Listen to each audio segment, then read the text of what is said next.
Olá, pessoal! Sejam muito bem-vindos.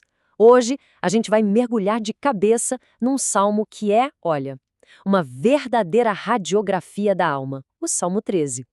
A gente vai fazer uma jornada juntos, sabe? Uma jornada que começa lá no fundo do poço, no sentimento de abandono, e termina num louvor, uau, vibrante. E tudo isso por causa de uma palavrinha hebraica-chave, Hesed. Sabe aquela pergunta que às vezes a gente faz quase num sussurro ou então num grito? Até quando, Senhor? Pois é. Quem nunca se sentiu assim, né? No meio de uma crise, de uma dor, daquele silêncio que parece que Deus esqueceu da gente.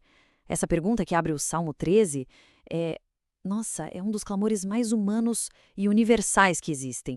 É um sentimento que conecta todo mundo de alguma forma.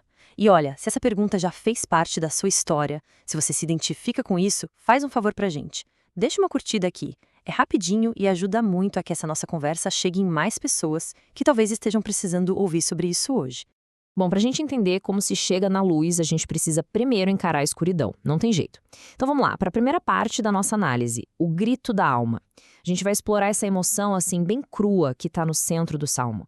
A gente vê aqui um caminho bem claro, sabe? É um movimento das trevas para a luz. Só que o ponto de partida, nossa, é um lugar de escuridão total. É abandono, é angústia, é desespero. O salmista ele se sente literalmente esquecido por Deus. E é exatamente por ele começar nesse abismo, nesse fundo do poço, que o final, em louvor, se torna algo tão, uau, tão incrível, tão poderoso. Mas olha que interessante, essa escuridão não é só um sentimento vago, aleatório. Não, não. Ela tem uma estrutura, quase uma anatomia.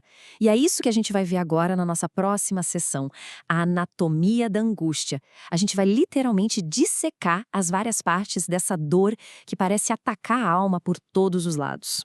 Então, esse grito até quando, ele não vem do nada. Ele nasce de uma crise em 4 frentes. É como se a alma estivesse cercada, sabe?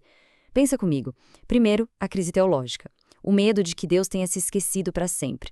Depois, a relacional. A dor de não sentir a presença dele.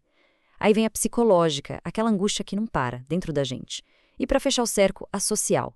Ver o inimigo vencendo na sua frente. É um ataque completo. E aí, no meio desse peso todo, desse circo, a gente chega no momento talvez mais espetacular do Salmo. O ponto da virada. É aqui, gente, é nesse instante que o jogo vira completamente. A emoção muda da água para o vinho.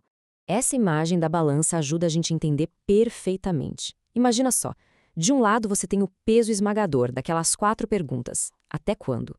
Esse lado representa as circunstâncias, a dor, o silêncio de Deus.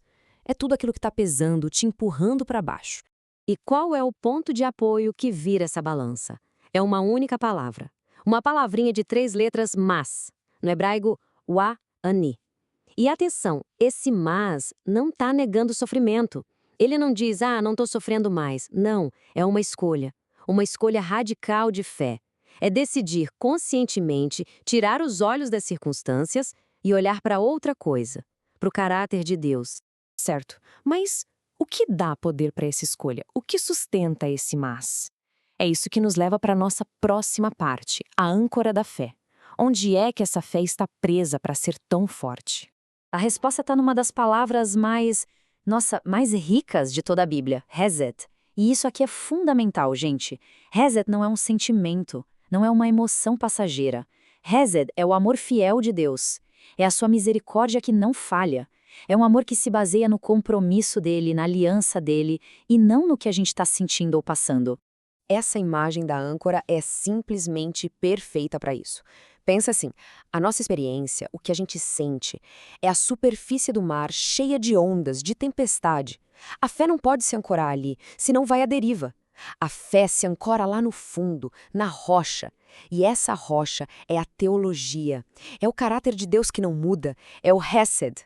Essa é a verdadeira âncora da alma. E isso tudo nos traz para a grande sacada, a conclusão de tudo isso. Fé antes do cenário mudar. É aqui que a gente entende a lógica, que parece até meio maluca, do louvor na Bíblia. Preste atenção nessa diferença, que é o ponto central. A nossa lógica humana, a lógica do mundo, é assim: primeiro as coisas melhoram, aí eu me sinto melhor, e só então eu consigo louvar. certo? A lógica bíblica vira essa mesa de cabeça para baixo. O salmista diz: não, primeiro eu escolho confiar no Resed, por causa disso eu vou cantar ao Senhor. E aí a minha alma se alinha com a realidade de quem Deus é. Percebe a diferença? O louvor não é o resultado da mudança. O louvor é a ferramenta que muda a nossa perspectiva. E para fechar, essa frase do D.A. Carson amarra tudo de um jeito incrível. Ele diz que o lamento é a oração do crente que não desistiu de Deus. Pensa nisso. Lamentar, reclamar com Deus não é falta de fé.